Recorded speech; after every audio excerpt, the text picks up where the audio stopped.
Hey, salut tout le monde, c'est Nounours. Écoutez, j'avais envie de partager une recette avec vous aujourd'hui. Je me suis dit, quand on va faire ça tout seul chez nous, j'étais aussi bien de tout vous faire ça en vidéo. Ça va m'éviter de la réécrire 12 fois par après, donc on tente l'expérience aujourd'hui. Donc, on va se faire une recette hyper simple, mais bourrée de saveurs. Ça va vraiment être très, très, très facile. On va se faire un chili, simplement. Je vous montre un peu les ingrédients avec lesquels on va travailler.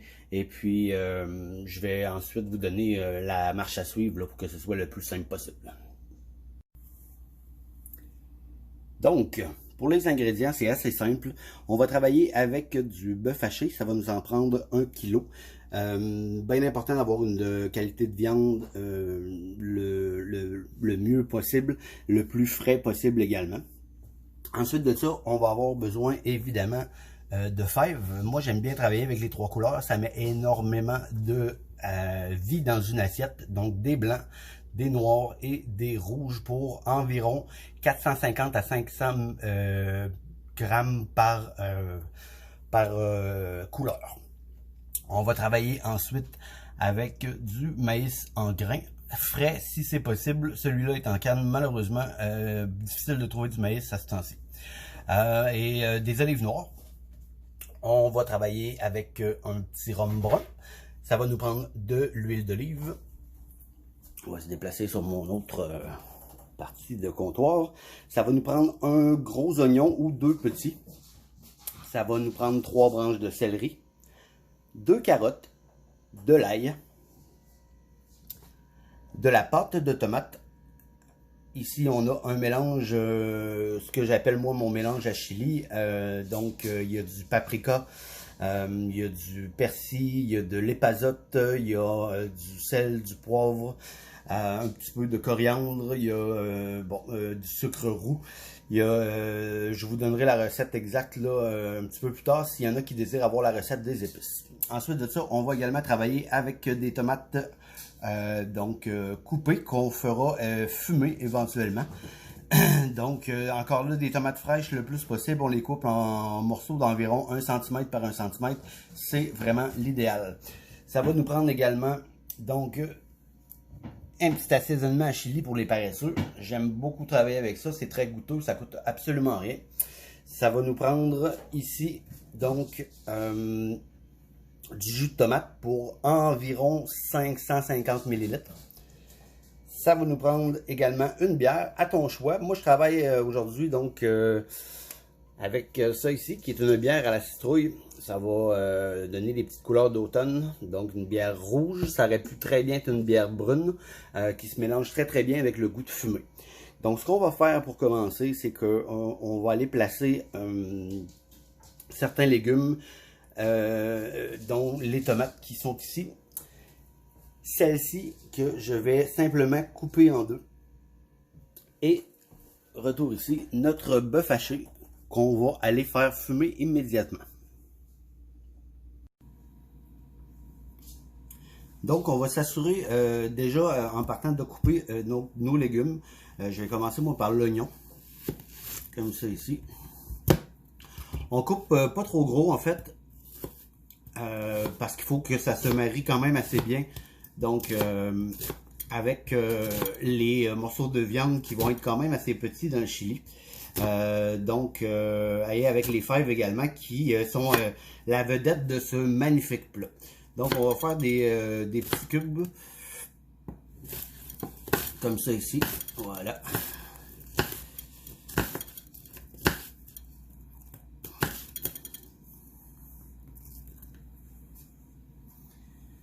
Même chose avec l'autre moitié.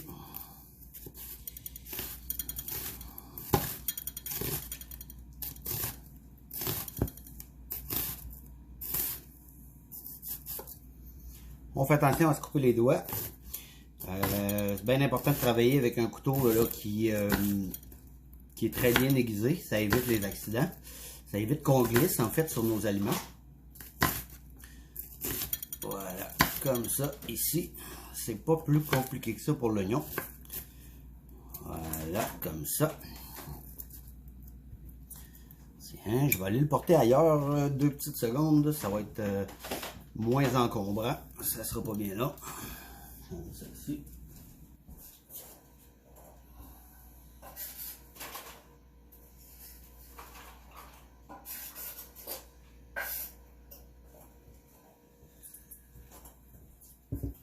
Et voilà. Donc, on va faire la même chose pour le céleri. Le céleri, bah, c'est très simple. On va aller le couper quand même assez mince, je vous dirais, mais on n'a pas besoin nécessairement de se compliquer la vie. Donc, on y va comme ceci. Donc, quand même, grossièrement. Le céleri, de toute façon, va quand même perdre beaucoup en texture. Moi, je ne prends que la partie verte du céleri. Il y en a qui aiment beaucoup le petit côté un peu fade et de la partie blanche, en fait. C'est bien correct aussi. Moi, je travaille pas avec. Ça dépend toujours des gens. Donc, vous voyez, c'est des morceaux qui sont quand même très, très irréguliers. Donc, c'est pas nécessairement important. Ça change les textures en bouche. Donc, c'est intéressant. Même chose pour la carotte. On va venir couper notre carotte en petits dés d'environ 1 cm chacun, comme ça ici. Et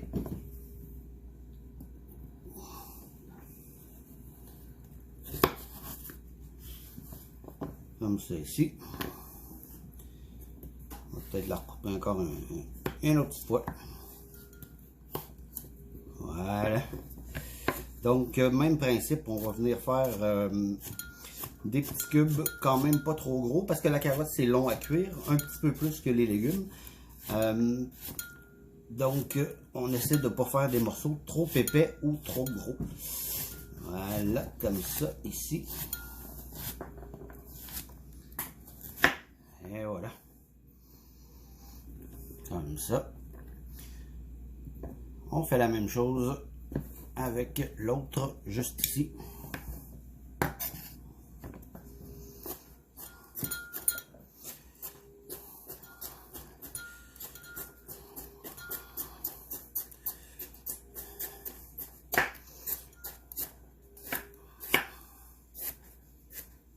C'est pas nécessaire de se dépêcher. Là, je sais que c'est bien. Il y en a des gens là, qui trouvent ça bien impressionnant de se dépêcher avec le couteau. Le but, c'est pas de s'estropier ou qu'il nous manque un doigt à la fin de la journée. Donc, on y va doucement. L'ail, maintenant, on va y aller de façon très très simple. On va l'écraser juste pour en libérer la saveur et trancher pas trop épais comme ça ici. Voilà. On va bien l'écraser. Ce qu'on veut, c'est vraiment aller chercher toutes les saveurs des gousses d'ail, en fait. Que ça se libère au moment de notre cuisson. Donc, comme ça ici, assez simple. Et voilà, comme ça ici. Tiens. On va aller porter tout ça de l'autre côté. Je vous reviens dans une petite seconde.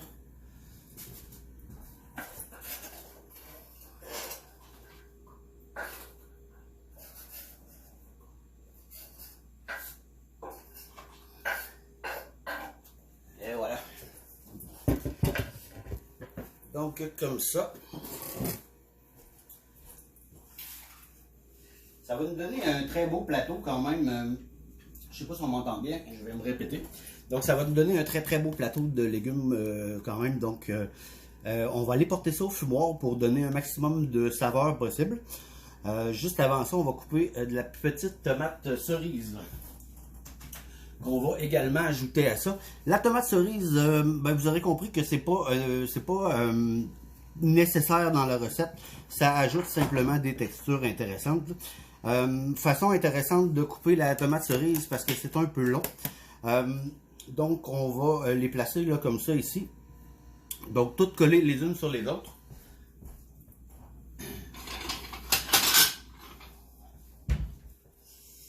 On va aller placer une assiette sur le dessus qu'on va tenir avec les doigts et avec le couteau, comme ça ici. On va venir simplement séparer nos tomates. Voilà, comme ça. Donc, méthode de paresseux. Ça fonctionne quand même très bien. Vous voyez? Donc, comme ça ici. Là, évidemment, il y a toujours une ou deux rebelles dans le lot. On va simplement les couper. Donc, pour finaliser le travail comme ça ici.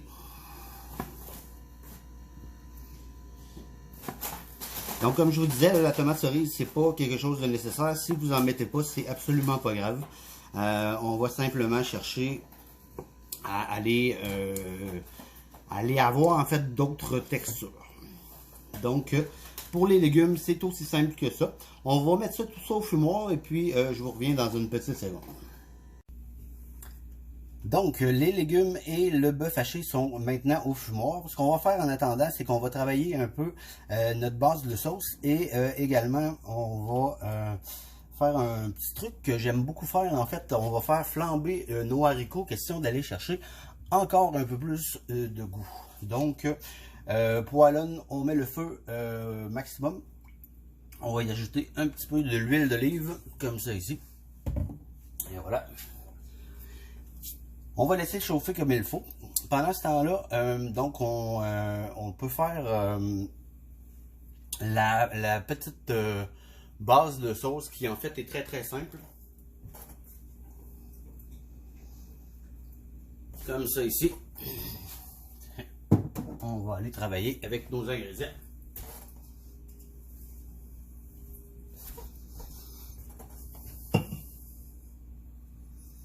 Donc, comme je vous mentionnais tout à l'heure, très simple, on y va avec un jus de tomate, donc directement hop, dans le chaudron, comme ça ici. Ça va vous prendre un chaudron quand même assez grand parce que ça fait des quantités qui sont quand même assez impressionnantes. On va ajouter ensuite pâte de tomate, comme ça ici. Donc pour la pâte de tomate, c'est environ 200 ml de pâte de tomate. Ça en prend pas beaucoup, c'est un peu pour donner de la texture. Donc c'est quand même assez important. Et voilà, comme ça ici.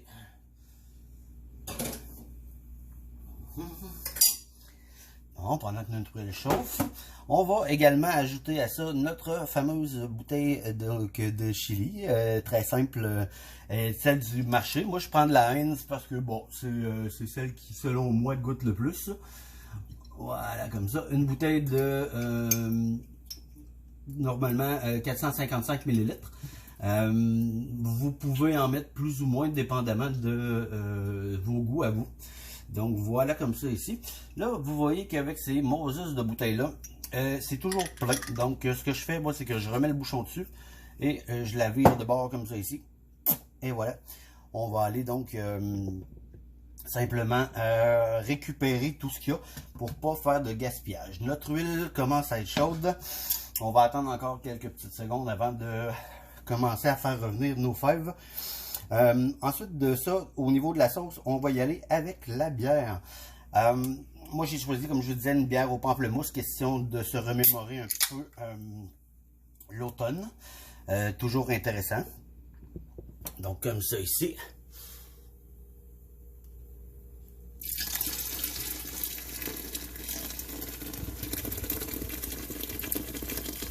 Et voilà le travail. C'est pas plus compliqué que ça pour la base de notre sauce. Évidemment, à tout ça, on va rajouter nos légumes, notre bœuf haché. L'huile doit commencer à être relativement assez chaude. Donc, on y va donc avec nos haricots. Et voilà comme ça ici.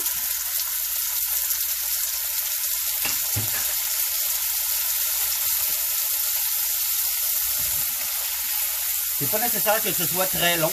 Le but, c'est de donner de la texture et d'aller chercher un maximum de saveur. Donc, en faisant chauffer un petit peu, on va changer la composante physique de la dite fève. Ça va être plus intéressant au niveau du pellet, comme ça ici. Donc, le but, ce n'est pas de la frire dans l'huile, mais juste de lui donner un petit coup de pouce, une petite saisie. Donc on laisse mijoter quelques minutes, là, le temps que nos fèves soient donc un petit peu plus tendres. Évidemment, les fèves, quand vous travaillez avec, il faut les laisser tremper une nuit complète. avant de pouvoir les utiliser. Vous pouvez également acheter des fèves en canne. C'est moins bon, on ne se cachera pas les affaires. Donc, comme ça ici. Vous voyez, là, ils n'ont même pas changé de couleur, mais c'est pas du tout ce que je veux. C'est vraiment d'aller chercher de la texture. Comme ça ici. Et c'est là qu'entre en jeu notre vieil ami, le rhum brun, comme ça ici. Donc, on y va de façon assez généreuse au niveau du rhum. Voilà, voilà. On parle de 3, peut-être 4 onces, quelque chose du genre. Je ne suis pas très bon dans mes calculs à ce niveau-là. Ça ne sera pas bien long.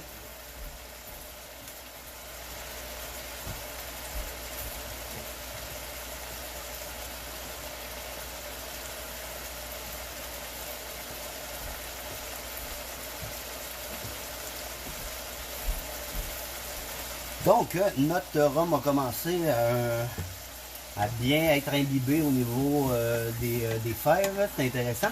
Ça commence même, là, vous allez voir, un peu à réduire. C'est ce qu'on veut. Ensuite, on allume tout ça. Question d'aller chercher encore un peu plus de saveur.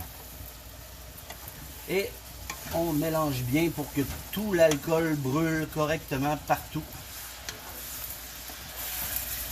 N'ayez pas peur de vous brûler les doigts, soyez quand même prudent, ça reste du feu. Mais vous voyez, là, j'ai quand même la main au-dessus du chaudron et ce n'est pas un problème. Voilà, on vient de dégager un tout autre profil de saveur qui va vraiment être très intéressant avec la bière et la sauce chili. Comme ça ici. Donc, notre petit mélange d'épices dont je vous parlais tout à l'heure, que je vais simplement rajouter donc directement ici avec les fèves. Très simple. Et on va aller encore une fois, bien sûr, brasser tout ça. Voilà, voilà. Vous voyez la belle couleur que ça donne. C'est hyper intéressant à travailler. Les odeurs qui se dégagent de ça, c'est complètement hallucinant. C'est dommage que la technologie ne soit pas encore rendue là et qu'on ne soit pas capable de vous le faire sentir. Donc, comme je vous ai dit tout à l'heure, ma petite sauce comme ça ici, donc qui a coulé jusqu'au bout. Donc, pas de gaspillage. On met le restant à l'intérieur de notre mélange à sauce. Comme ça. Donc, ça nous fait une bouteille qui est tout propre. On va relever la caméra un petit peu. Comme ça ici.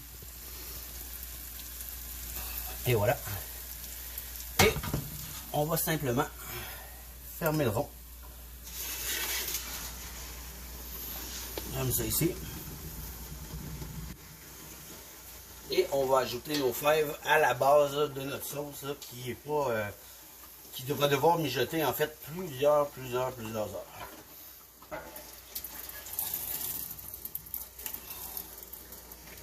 Et voilà, comme ça ici.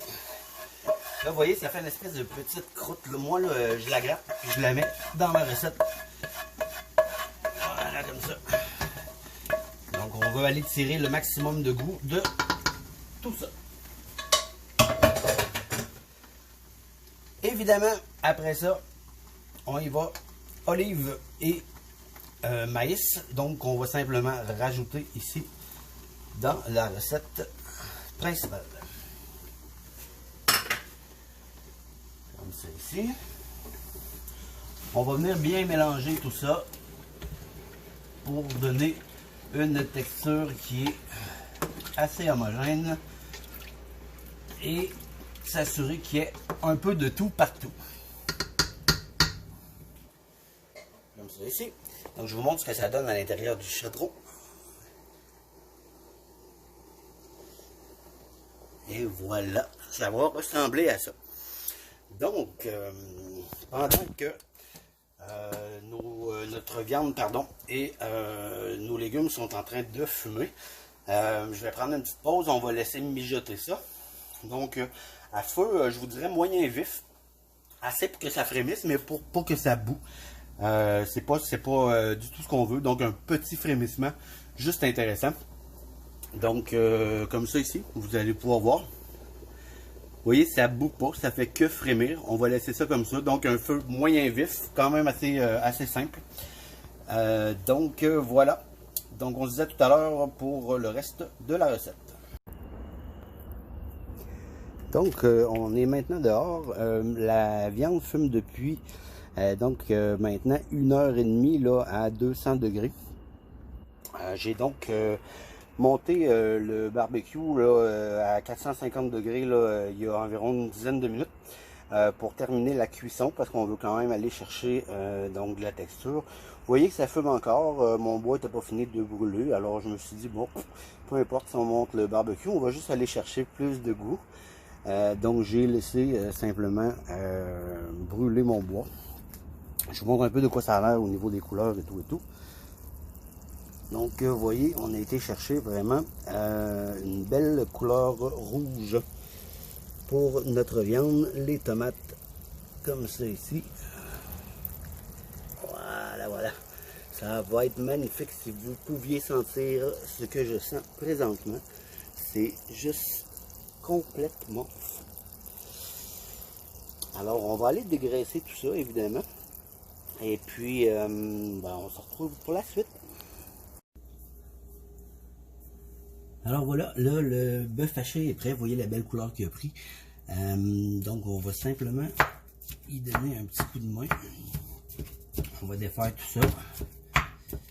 Donc que ce soit agréable en bouche, donc dans le chili. N'oubliez pas que cette viande-là va quand même continuer de bouillir à petit feu pendant encore quelques heures, fait que on va avoir le temps de se défaire correctement, puis votre chili va avoir exactement donc la consistance qu'on cherche.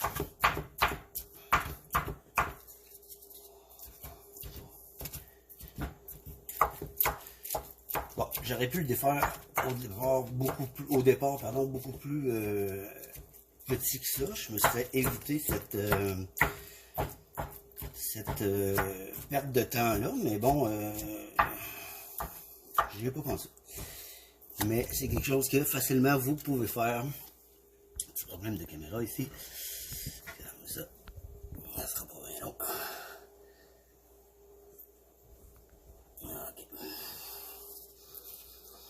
Ok. Donc voilà comme ça.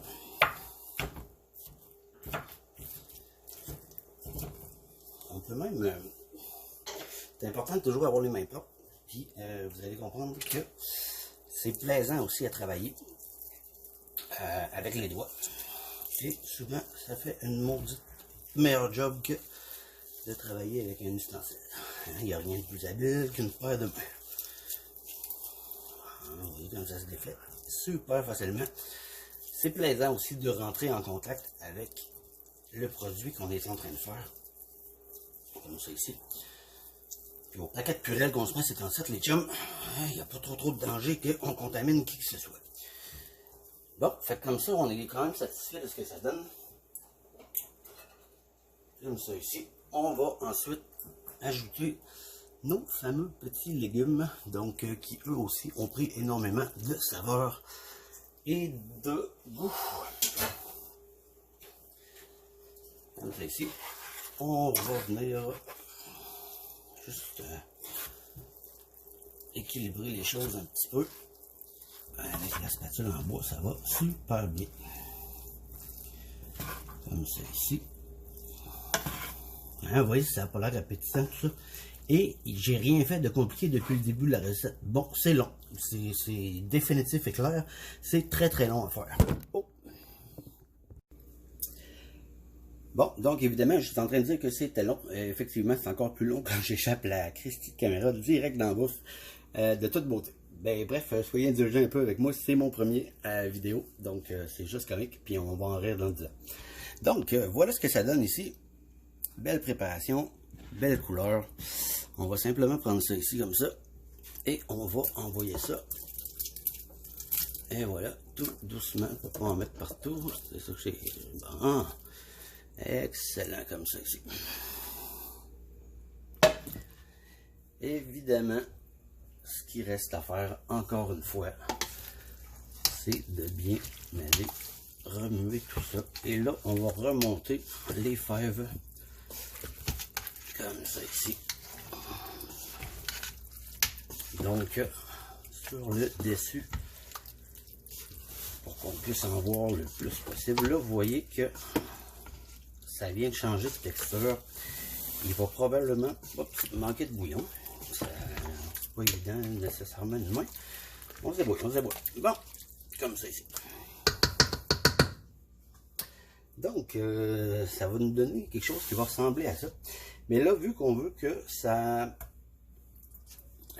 continue de frémir là, lentement, ce que je vais faire, c'est que je vais y ajouter un petit peu de bouillon de légumes.